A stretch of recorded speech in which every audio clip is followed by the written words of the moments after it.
عليه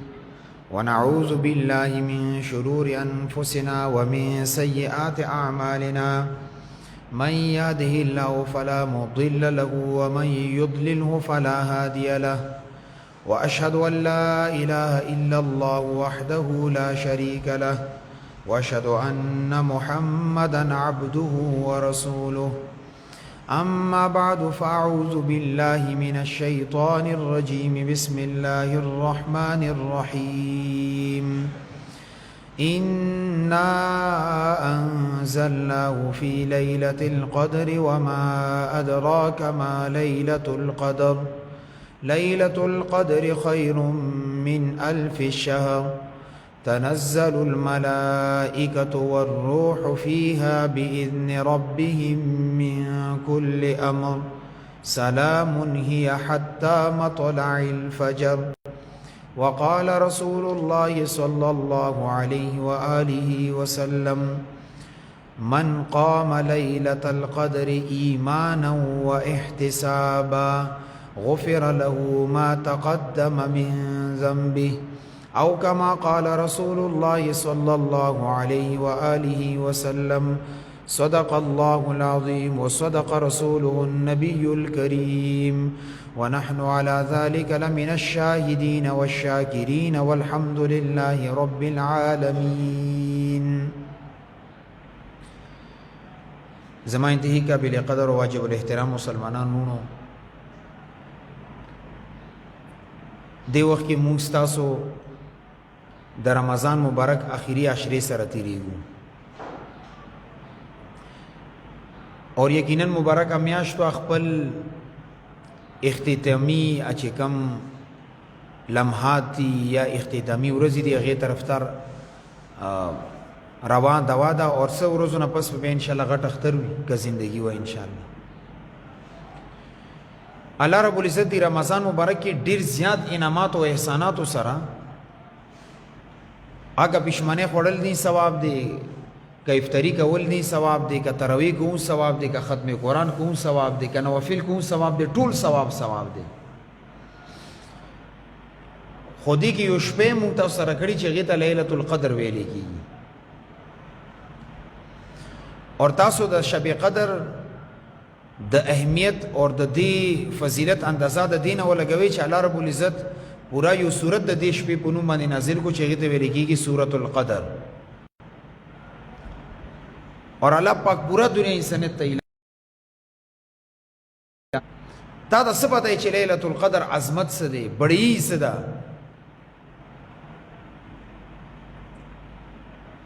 د اهمیت د پاره به فرمایلو ليله القدر خير من 1000 شهر د ليله القدر شب قدر شپې کې عبادت کول دا د زرو میاشتو نه بهتر دی ليله القدر خير من 1000 شهر دا معنا نه ده چې چا ليله القدر شپې کې عبادت وکړو دا د زرو میاشتو برابر دی د دې مطلب دا دی چې د زرو میاشتو نه هم زیات دې ته اجر ملويږي خير من 1000 شهر اور کدا زر میاشتې کلونو تر واړې نه د 83 سال سالور میاشتې جوړیږي یعنی درې اتیا کال سالور میاشتې اوس یو دا چې انسان ته دا پته نه لګي چې آیا زب اتیا کال ژوندې و مو کنه خدایو شپې عبادت کول دا الله رب العزت ورته د 83 سال 4 ماه برابر ګرځولې دي چې دومره اجر دی لکه یو سړی نه فکر نو ځکه قرآن الله رب العزت چونکه د عربو د مزاج مطابق نازل کړي نه ځکه د زر میاشتې تذکره وکړه زرو نه زیات غي سره فکر نو خو اوس کومه موجوده دور کې وګورو زمونږ یو نه بالغه مشوم یو 15 16 سال مشوم غي سره 1000 روپے ځکه فکر زیات شو لکونو ته ورسېدو بیا پسې کروڑ دی بیا ارب دی میلیون بلیون ټریلیون دای څه اوس وجود ترال خراب اوس کې چې چا سره زر درهم یا زر ریال وي هغه به دغه وخت لوی سرمایه‌دار او مالدار سړی بغاش مرلې کېدو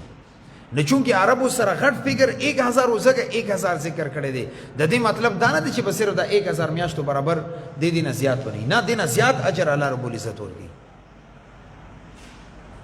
او به فرمایلو تنزل الملائکه دې کې فرشتې د اسمان نه راځي ځمکې ته څه دپاره دا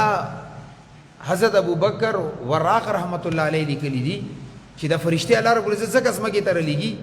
چې کله دا انسان الله رب العزت پیدا کولو دې فرشتو په د انسان د پیدایش باندې اعتراض کړی و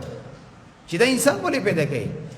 ويسفك الدماء دا وینه توي ونحن نسبح بحمدك ونقدس لك د ستا د تقدیس د ستا د عظمت ستا د عبادت د پر موږ کفي وکنه غي موجود الله پاک دا انسان پیدا کړو نه الله رب العزت دی ورځي فرشتو ته وایي چې تاسو لاړ شئ د ځمکې مخ باندې وګورئ زما بندګان څه کوي وی دا فرشتي چې کله ځمکې مخې ته راشي د انسان په عبادت کې ګوري نه انسان نه معافي غواړي چې ما تا باندې اعتراض کړی چې ستا پیدایش ته نه کېږي خو چې ستا د نن شپې عبادت ما وکتلو نو ما ته د خپل هغه اعتراض باندې خیمانتیا د هغې باندې ما ته افسوس دی چې ما په تا باندې ولې اعتراض کولو دا فرشتي چې ځمکې ته راځي دا د انسان نه معافي غواړي تنزل الملائکه فرشتې رانزلو شي والروح روح نه مراد روح القدس جبريل علیه السلام دی الله رب عزت جبريل علیہ الصلوۃ والسلام ته فرمایي چې ته اور سره د فرشتو جماعت تاسو ځمکې ته لاړ شي اور چې کم انسان ذکر کې مشغول دی عبادت کې مشغول دی هغه سره مصافحه وکي هغه د فرشتو ته وخی چې څنګه د عبادت کې د بنده عبادت ته وګوره نه جبريل علیہ الصلوۃ والسلام په دې شپې باندې د ځمکې ته راتلل د انسان شرف دی د انسان عظمت دی چې جبريل علیہ الصلوۃ والسلام لوی عظمت ولا فرشتہ الله رب العزت د انسان د عبادت خودلو د پرې رلیږي نتنزل الملائکه والروح فيها باذن ربهم من كل امر دا چې ځمکې ته راځي د الله د امر سره راځي الله حکم سره د الله د اذن او اجازت سره خو چې کوم خیر کار دی خیر دی غزان سره ځمکې ته راوړي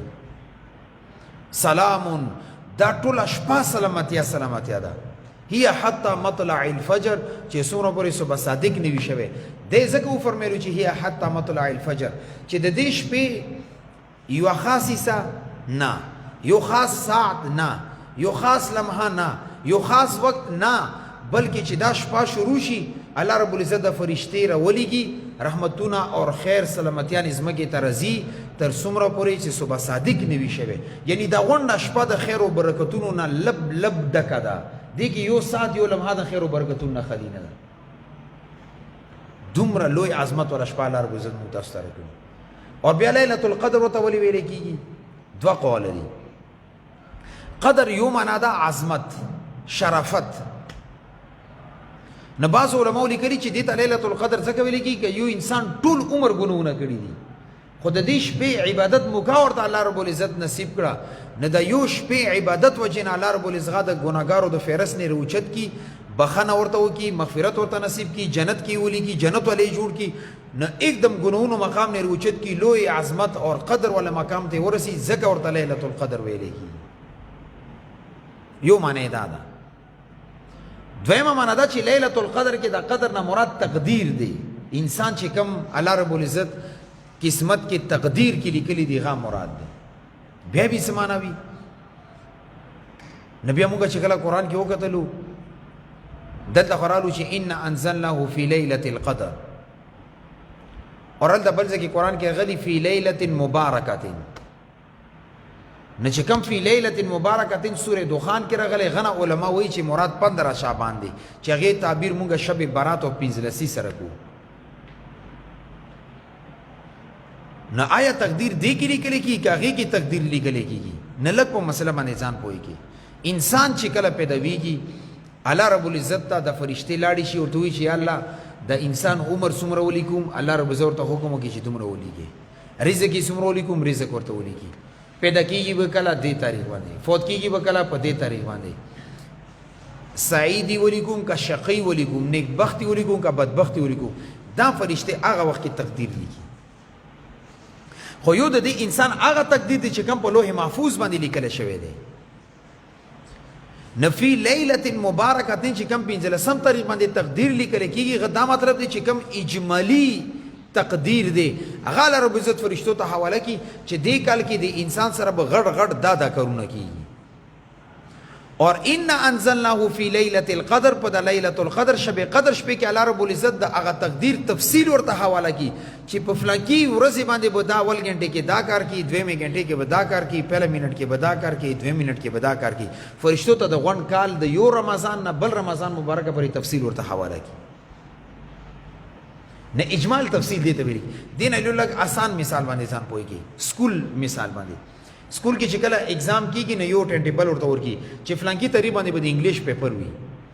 خو دا تاریخ چې کله د انګلیش پرچې د پر مقرر کړي شي دی مطلب دا نه دی چې ټول انګلیش پرچه دی ته میلاو شو، نه پرچه په هغه ورځ باندې کیږي چې کله د حال تلل شي پرچه وګوري چې دیني کې معنی څه وخت دي، خو صرف دومره ته وخدل شي چې انګلیش پرچه په دې تاریخ باندې وي. اندغه رنګ فی لیلۃ المبارکۃ کې یو تقدیر فرشتو ته حواله کیږي کې غټي غټي خبري وي چې دی ورځ باندې دا کیږي دا کیږي دا کیږي، او چې کله لیلۃ القدر شپه راشي بیا الله رب عزت تفصیلی تقدیر فرشتو ته حواله کی چې دی رمضان نه د بل رمضان مبارک پورې به دا کارونه کوي، دا غټ غټ کارونه به کیږي، دا به یو مړیږي نه به مړیږي، بچی به پیدایږي نه به پیدایږي، رشته به کیږي نه به کیږي، څه به کیږي، دا ټول حالات ورته لیلۃ القدر کې لیکلي، ځکه ورته لیلۃ القدر ویل کیږي. اور دین علاوه که حدیثو کې مونږ وګورو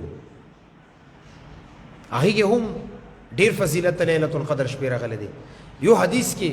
رسول الله صلی الله علیه وسلم فرمایي د حضرت ابو هريره رضی الله عنه روایت دی، د صحیح مسلم د صحیح بخاری روایت دی، من قام لیلۃ القدر ایمانا و احتسابا، چا په لیلۃ القدر شپه کې عبادت وکړو خو دو شرایطو سره، ایمانا و احتسابا، سره د ایمان اور سره د دین ته چې ماته به الله پاک اجر کوي، غفر له ما تقدم من ذنبه، چې دې مخکې څومره ګناهونه کړي دي الله رب العزت یې غون ګناهونه معاف کړي. دا فضیلت د لیلۃ القدر شپې دې روایت کې راغلی دی. خو اوس دا قامه نه دا مطلب نه چې دا به غونډه شپه نفلونه کوي او تهجد ته به ولاړ وي. من قام لیلۃ القدر دا مطلب چې دا ویښ پاتې شي، اور ویښ پاتې کېدو سره دا عبادت کې یا د قرآن پاک تلاوت یا نوافل یا ذکر یا تسبیحات یا چې څه وي، خو چې ذکر کې مشغوله وي نه من قام لیلۃ القدر کې دا راغلو. ایمانا و احتسابا څه معنا ده؟ ایمانا و احتسابا سره د ایمان سره د دې امید چې ماته به اجر ملويږي، دا معنا ده. یو معنا علماء دا لیکلي چې محض الله رضا دپاره دا شپې قیام وکړي، دې کې ریا، شهرت، عزت دې مقصود نه وي، او دا نه چې په سپیکر باندې اعلان کړي چې زه شپې عبادت ته ناست یم، تاسو راپاسې عبادت وکړئ، اور یا بیا خپله یو بل د تذکره کې ما پرون شپې عبادت کړی او لیلۃ القدر مې کتلی او دا کار مې کړی، دا تلاوت او قرآن ختمه کړی، بس تا او د الله منځ کې معامله ده، چا څه کار دی تا سره؟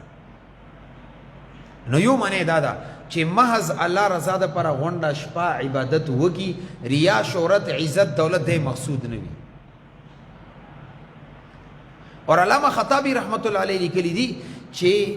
ایمانا و احتسابا دا معنا ده چې دا په دې شپې کې عبادت وکړي، خدا شپې عبادت دا ډیر په خوشحالۍ سره وکړي، حشاش اور بشاش وي په دې شپې کې، دا نه چې عبادت کې په ځاني بوج ګڼلی څوک ورته ولې ویښې یاره بس کېدی شي لیلۃ القدر شي مجبوري ده، خو دې اسانه کې بس ولاړ یو نه دې نه خو بیا وده کېدل ښه دي چې عبادت په ځان باندې بوج ګڼي، خو خوشحالۍ سره دا عبادت وکړي، ستا تاندې کولاوي، ستا چهرې نه خوشحالي محسوسېږي، خلک درته خوشحال وي چې ماشاءالله مسجد کې نن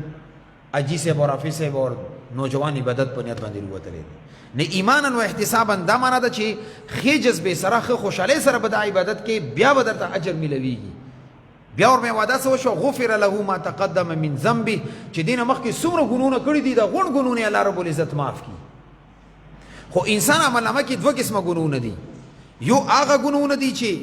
هغې ته کبیره ویلی کېږي، یو هغه ګناهونه دي چې هغې ته صغیره ویلی کېږي. ګناه کبیره باندې علماء مختلف کتابونه لیکلي، بعضې 300 لیکلي، بعضې 70 لیکلي، بعضې 71، بعضې 1300 زیات لیکلي دي. خو غټ غټ چې کوم مونږ ته پته ده عام طور میں زنا، قتل، رشوت، سود اور چا ځمکه لاندې کول، چا نه پیسې په ظلم نیسرول، دا ټول ګناه کبیره کې راځي. چا باندې بهتان لګول، غیبت، دا ټول چغلخوري. نو غفر له ما تقدم من ذنبه، الله رب العزت ورته هغه ګناهونه معاف کړي چې کم دي مخکې کړي دي، نه د ذنب نه هغه ګناهونه مراد دي چې کم ګناه صغیره دي. ګناه صغیره څه ته وایي؟ چا ته کنځل کړي او چا سره سترګې نیولي، چا ته بد رد ویلی دي، چا زړه کې چا په باره کې زړه کې کینه، بل شي زیو بس ګن بلوانی پرتی وي دې د ګناه صغیره وي دې سره دی شپې د عبادت سره د ګناه صغیره خو معاف کیږي خو ګناه کبیره نه معاف کیږي ولې چې ګناه کبیره کم ځای کې قرآن کې راغلي غي سره الله پاک مخکې قید لګولې الا من تاب مگر دا چې کله دینه توبه وباسي اوس ګناه کبیره به معاف کیږي په توبې سره توبه څه ته ویل کیږي توبې کې درې شرایط پکار دي یو تعلق د پاست سره دی یو د فیوچر سره اور یو د پریزنٹ سره یو تعلق د ماضی سره ده یو تعلق د حال سره اور یو تعلق د مستقبل سره ده یعنی توبه داسې یو شی چې دی درې وړو زمانو سره تعلق دی پاست سره چې ماضی سره کم تعلق دی تیر شوي وخت سره هغه تعلق دا دی چې کم کاری مخکې کړی دی په هغې باندې دا ندامت وي دې ته خیمانتیا وي چې ما دا کار ولې کړی دی یو شرط دا شو دویم دا چې پریزنټ کې حال کې د هغې ګناه نه بچ وي شراب و بوتلي لاس کې راخستی ګوټو کې یو توبه وباسي دا توبه یې قبلېږي یا زنا باندې العیاذ بالله لګیا دی وایي چې ما توبه دې نه زه وباسم حال کې بنده ګناه پرېږدی اور فیوچر مستقبل کې ورسره تعلق دا دی چې ستا دا عزم وي چې زه به دا ګناه نه کوم چې کله دا درې شرایط وجود ته راشي بیا توبه الله رب العزت قبلوي اور که چېرې ستا توبه نه قبلېږي بیا به دې کې خامخا د توبه کې څه فرق دی د توبة نصوحه نه ده نو توبې سره دا درې شرایطو خبرې خیال ساتل پکار دي که درې خبرې توبه کې وي بیا توبه الله رب العزت قبلوي او که دې کې یو خبره هم نه وه بیا توبه نه قبلېږي او دې کې بیا یو خبر دا هم یاد ساتل پکار دي یو سړی دی بل مسلمان نه اغلا کړي هغه توبه وباسي چې الله ما اغلا کړي ما توبه معاف کړي دا ګناه د هغه وخته پورې نه معاف کېږي چې څومره پورې هغې د خپل حق نه وي واپس کړی همدغه حکم د رشوت دی همدغه حکم د سود دی همدغه حکم د ظلم سره ځمکې لاندې کولو دی همدغه حکم د ظلم سره پیسې لاندې کولو ده چې څه وي ستا معاشرې کې چې هغې سره د بل انسان حق متعلق دی نه هغې کې به هغه ول هغه حق ادا کوي بیا به هغې نه پس توبه وباسي اوس یو سړی دی هغه رشوت خستی دی مختلف خلکونه هغه سړي نه پیژني دا به یو اندازه ولګي چې یاره ما دې سرکاري جاب کې فار ایگزامپل ما به کم از کم 10 लाख रुपए رشوت اخستی وي دا به اول دا رشوت رسی هغه مالک ته چې تا نه ما فلانکي وخت کې دا پیسې اخستې وي ما ظلم کړی زیاتی کړی دا پیسې واپس واخله او که نه وي دا پیسې به غریبانو کې بغیر د ثواب نیته صدقه کې هغې سړي پسې چې یالله دا پیسې هغه ما سره حق پاتې دي هغه به یا صدقه کوله که نه خو د هغه پیسې ما صدقه کې دا اجر هغې پسې رسوي اور که هغه سړی بعد کې تا ته میلاو شو پته ولګېده چې د رشوت ما دې نه اخیستی و بیا حکم دا دی چې کومه صدقه ده کړي هغه به تا پسې راواوړي هغې ته به خپلې پیسې بیا ورکړي او که هغه د دوی چې ما درته معاف کړي نه کومه صدقه ته کړي هغه اجر به تا ته میلوي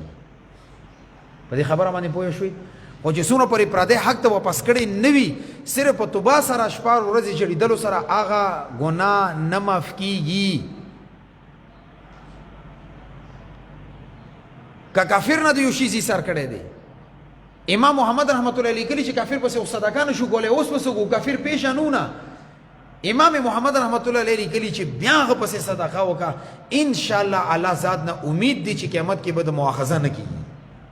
حالانکه کافر ته خو پیسې نه میلوي تا کافر پسې صدقه وکړه هغې د پر ایمان شرط هغې دله کې ایمان نشته دی خو د هغې پیسې به بیا صدقه کوې چې کم از کم آخرت کې ته مجرم ونه ګرځېږي دومره لوی جرم دی د بل مسلمان پیسې سره ول یا د هغې ځمکه بیا چې مونږ کم حق هړپ کو یو پردي حق باندې قبضه کو هغه دوه قسمه حق دی کله کله د حق شخصي وي اور کله کله د حق قومي وي شخصي حق دا مطلب چې ما یو سړي سره تعلق دی هغې نه مچل کې پیسې راواخېستې پیسې مو نه ایسارې کې اوس چې که ته مړ شوې ته به قیامت ورسې که دې سړي نه الله رب العزت ته وایي معافي وغواړه که دې معاف کړې بس ما طرف نه هېڅ نشته که دې معاف نه کړي حساب کتاب به در سره کېږي هغه کې امید دا شته چې هغه سړی د معاف کړي ښه ملګری دی یا د وپېژني یا د ونه چې هر څه کړي دي چې هغه د معاف کړي مسله د حل ده خو قومي جرم کې فار ایگزامپل بجلي کې غلا کول گیس کې غلا کول اوبو کې غلا کول چې کم قومي اساسي دي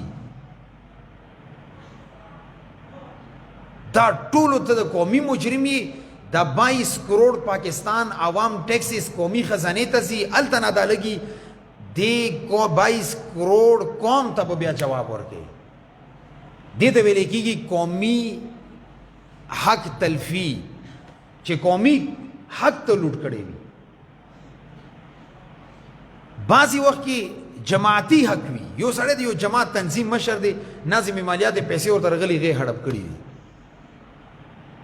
هغه سره به صرف دې جماعت حساب کیږي چې 4 رکن سازي د دې جماعت کړي دا هغه نه به د جماعت ولا خلک تاسو کوي چې موږ پیسې دې ته درکړي چې تاسو سره دا کارو کې ظالم تاسو سره بنگلي جوړي کړي خپل شي شرط ته کړي کاروبار ته کړي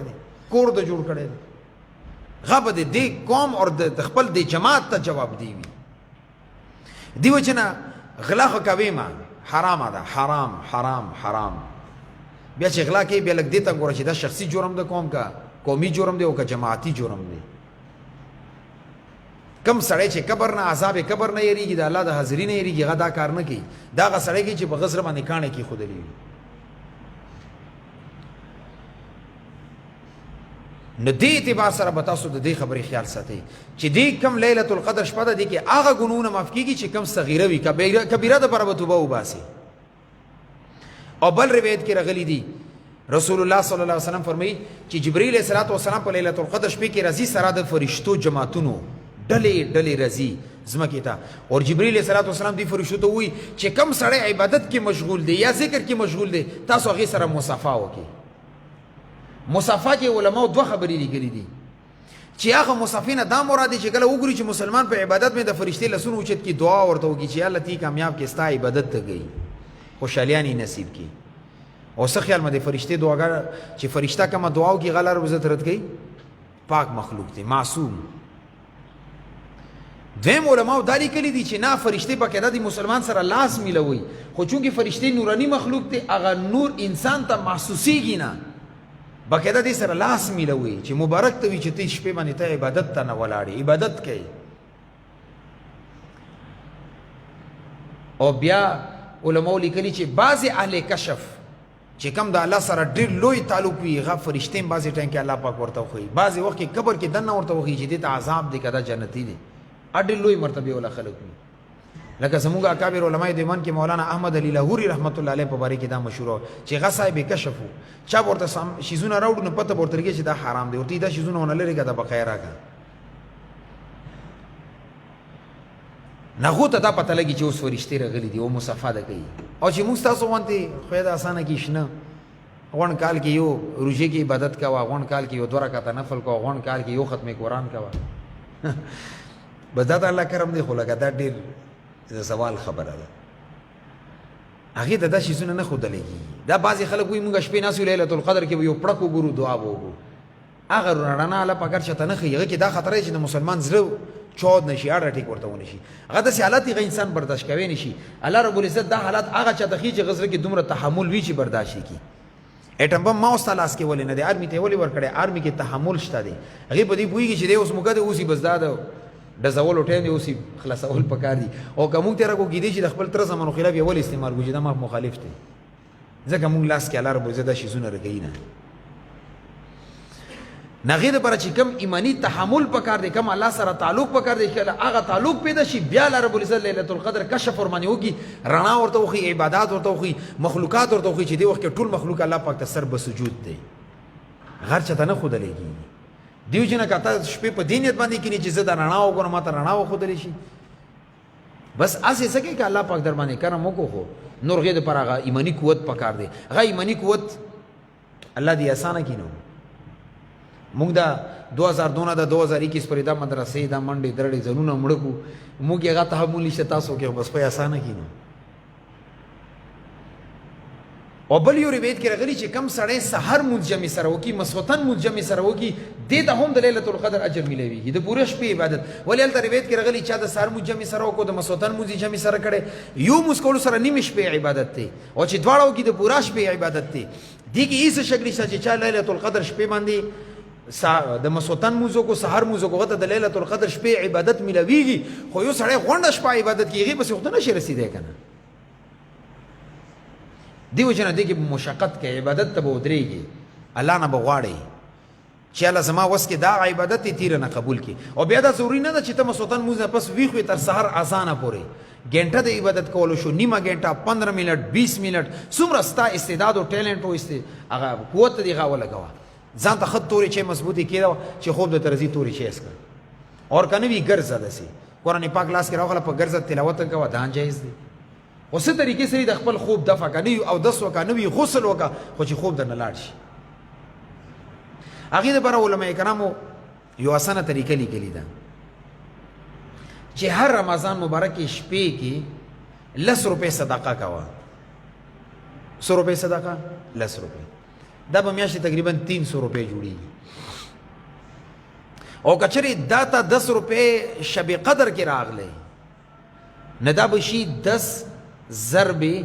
1000 مهینې، اټومیټکلی به دا په زرګاو ورسېدو.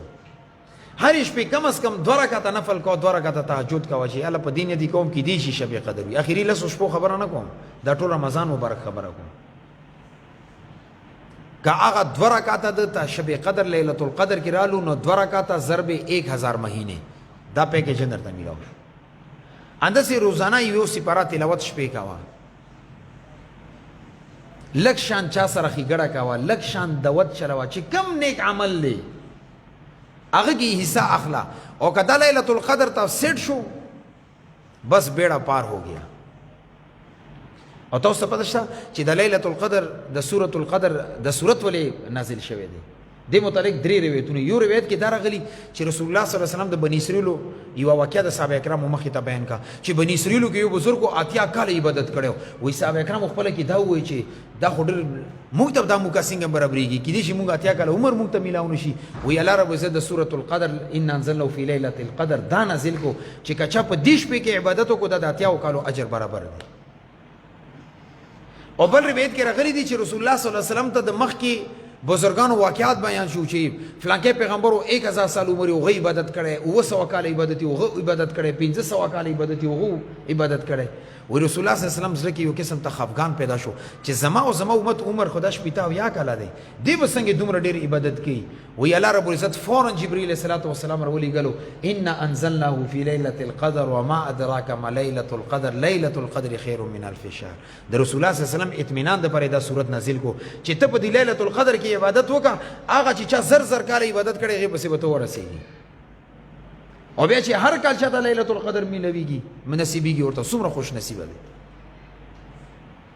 او بل روایت کې راغلی چې رسول الله صلی الله علیه وسلم د څلور انبیاء کرام علیهم السلام تذکره وکړه.